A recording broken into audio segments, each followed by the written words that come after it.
আউযু বিল্লাহি মিনাশ শাইতানির রাজিম। বিসমিল্লাহির রহমানির রহিম। প্রিয় বন্ধুগণ, বর্তমান এই পরিস্থিতিতে কোনো মানুষই ভালো নেই। কারণ ভালো থাকার মতো একটি দেশ, একটি পরিবেশ এবং একটি সমাজ যা আমাদের নেই। তবুও আমাদের ভালো থাকতে হবে, ভালো থাকার আশা করতে হবে। প্রিয় বন্ধুরা, শিরোনাম দেখে সকলেই হয়তো বুঝে গেছেন আজ কী বিষয়ে আমরা আলোচনা করতে যাচ্ছি। প্রিয় বন্ধুরা, বাংলাদেশে কেন ধর্ষণ বাড়ছে? ইসলাম, সমাজ, আইন, মাদক, নৈতিকতার আলোকে একটি প্রতিবেদন আপনাদের সামনে তুলে ধরছি। প্রিয় বন্ধুরা, আজকের বাংলাদেশ সবচেয়ে ভয়ঙ্কর সামাজিক অপরাধগুলোর একটি হলো ধর্ষণ। প্রতিদিন সংবাদ খুললে কোথাও না কোথাও নারী, শিশু কিংবা শিশু বলাৎকার, দুর্বল মানুষের উপর পাশবিক নির্যাতনের খবর চোখে পড়ে। এই ঘটনা শুধু একটি ব্যক্তির নয়, এটি একটি পরিবার, একটি সমাজ, এমনকি একটি জাতির আত্মাকে আহত করে। ধর্ষণ কেবল আইন ভঙ্গ নয়, এটি মানবতা, নৈতিকতা, আল্লাহ প্রদত্ত সম্মানের বিরুদ্ধে যুদ্ধ। প্রশ্ন হলো, কেন এমন হচ্ছে? কেন মানুষ এত নিষ্ঠুর হয়ে উঠছে? কেন সমাজে ভয়, লজ্জা, অস্থিরতা বাড়ছে? আজ আমরা ইসলামিক দৃষ্টিভঙ্গি, সামাজিক বাস্তবতা, আইনের দুর্বলতা, মাদকাসক্তি, নৈতিক অবক্ষয়, পারিবারিক শিক্ষা, এমনকি বৈজ্ঞানিক দৃষ্টিকোণ থেকেও বিষয়টি বোঝার চেষ্টা করব। প্রিয় বন্ধুরা, আসুন প্রথমেই জানি ধর্ষণ কী। ধর্ষণ হলো জোরপূর্বক বা প্রতারণার মাধ্যমে কারো ইচ্ছার বিরুদ্ধে যৌন নির্যাতন। এটি ইসলামে জঘন্যতম আকবাইরুল কাবিরা গুনার অন্তর্ভুক্ত। এটি মানুষের ইজ্জত, নিরাপত্তা ও মর্যাদা ধ্বংস করে। মহান আল্লাহ পাক রাব্বুল আলামিন পবিত্র কুরআনুল কারিমে বলেন, তোমরা অশ্লীলতার কাছেও যেও না। সূরা আল ইসরা আয়াত নাম্বার 32। ইসলাম শুধু ব্যভিচার হারাম বলেননি, বরং তার কাছাকাছি যাওয়ার পথ বন্ধ করতে বলেছে। আজ আমরা কি করছি? মূল কারণ হচ্ছে ইসলাম থেকে বিচ্যুতির কারণে মানুষ এগুলোতে বেশি পদাপন্ন হচ্ছে। পারিবারিক শিক্ষা নেই, ইসলাম নেই। যে জায়গায় শান্তি নেই সে জায়গায় অশান্তি বিরাজ করবেই। কারণ ইসলাম শান্তির ধর্ম। প্রত্যেকটি পরিবারে এই ইসলাম এমনভাবে ঢুকাতে হবে যেন শান্তি বয়ে আনে। তা না হলে এরকম ঘটনা অহরহ ঘটতেই থাকবে। প্রিয় বন্ধুরা, বাংলাদেশে ধর্ষণ কেন বাড়ছে? প্রথম কারণই হচ্ছে মাদকাসক্তি, বর্তমান সময়ের সবচেয়ে বড় বিষ। বর্তমান বাংলাদেশের সবচেয়ে ভয়াবহ সমস্যাগুলোর একটি হলো মাদক। ইয়াবা, গাঁজা, আইস, ফেন্সিডিল, মদ এসব শুধু শরীর ধ্বংস করে না, মানুষের বিবেকও ধ্বংস করে দেয়।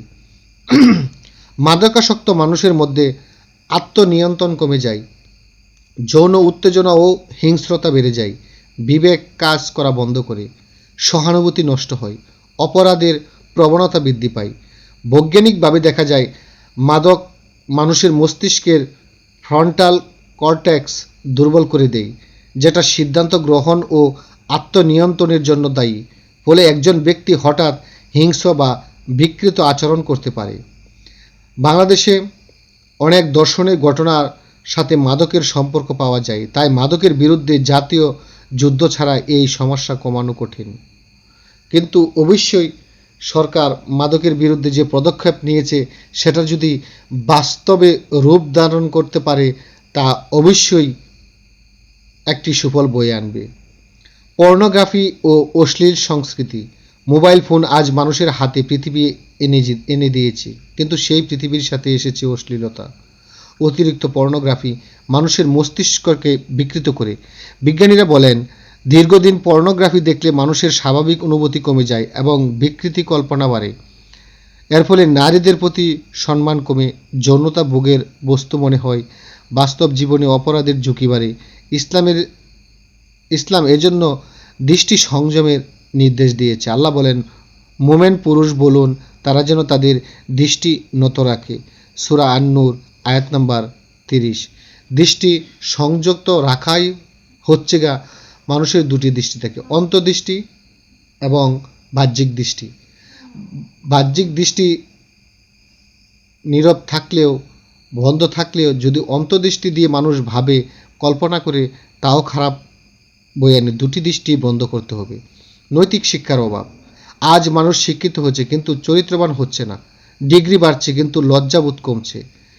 এক সময় পরিবারে শেখানো হতো কিভাবে নারীকে সম্মান করতে হয়, কিভাবে রাগ নিয়ন্ত্রণ করতে হয়, কিভাবে আল্লাহর ভয় করতে হয়। আজ অনেক পরিবারের সন্তান মোবাইল থেকে শিক্ষা নিচ্ছে, মা বাবার কাছ থেকে নয়। নৈতিক শিক্ষা ছাড়া প্রযুক্তি মানুষকে উন্নত করতে পারে না, বরং বিপজ্জনক করে তুলতে পারে। পারিবারিক ভাঙন। যে পরিবারে ঝগড়া বেশি, ভালোবাসা কম, ধর্মীয় পরিবেশ নেই, সন্তানের খোঁজ নেওয়া হয় না, সেই পরিবার থেকে অনেক সময় বিপদগামী মানুষ তৈরি হয়। শিশুদের প্রথম বিশ্ববিদ্যালয় হলো পরিবার। পরিবার ব্যর্থ হলে সমাজ অপরাধে ভরে যায়। আইনের দুর্বলতা ও বিচারহীনতা। অনেক অপরাধী জানে মামলা দীর্ঘ হবে, সাক্ষী ভয় পাবে, টাকা বা ক্ষমতা দিয়ে বাঁচা যাবে, ফলে অপরাধীরা সাহস পায়। দ্রুত বিচার, কঠোর শাস্তি না থাকলে অপরাধ কমে না। আইন শুধু কাগজে থাকলে হবে না, বাস্তবে কার্যকর করতে হবে। ক্ষমতার অপব্যবহার। কিছু মানুষ রাজনৈতিক, অর্থনৈতিক ও সামাজিক ক্ষমতা ব্যবহার করে দুর্বল মানুষকে নির্যাতন করে। যখন ক্ষমতাবান অপরাধী শাস্তি পায় না, তখন সমাজে ভয়ের বদলে অপরাধের সাহস জন্মায়। সামাজিক নীরবতা। অনেক ভুক্তভোগী লজ্জায় মুখ খোলে না। সমাজেও অনেক সময় অপরাধীর বদলে ভুক্তভোগীকেই দোষ দেয়। এই সংস্কৃতি অপরাধী রক্ষা করে।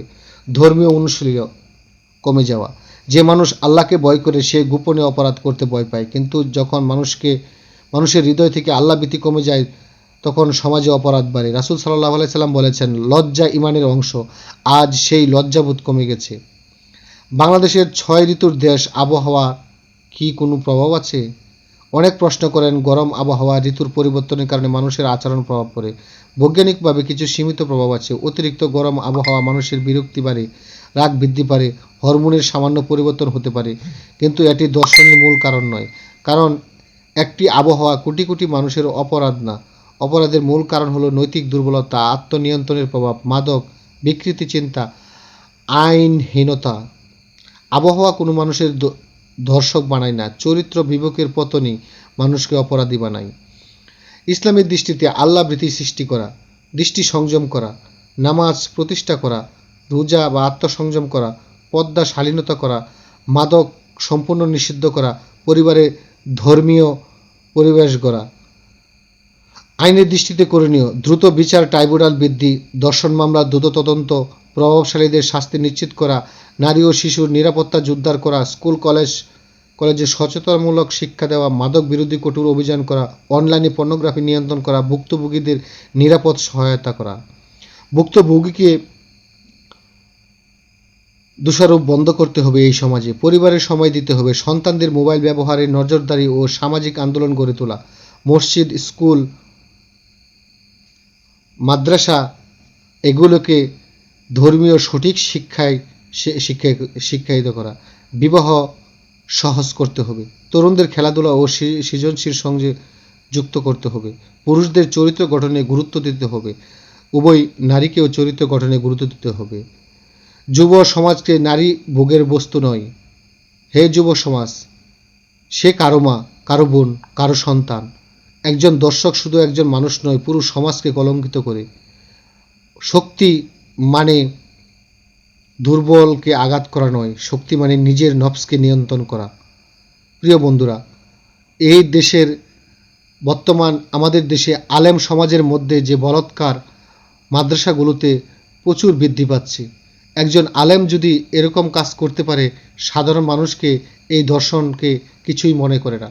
তাই যারা আল্লাহর বিধিবিধান জানে, যারা আল্লাহর বিধিবিধান মানে, কিন্তু এইটুকু মানলে হবে না, যদি নিজের নফসকে, নিজের আত্মাকে, নিজের দেহকে কন্ট্রোল না করতে পারে, সে কোনোদিন আলেম হতে পারে না।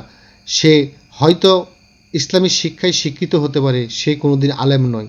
আমাদের দরকার যারা ইসলামী শিক্ষায় শিক্ষিত, তারা নিজেকে নিয়ন্ত্রণ করতে হবে।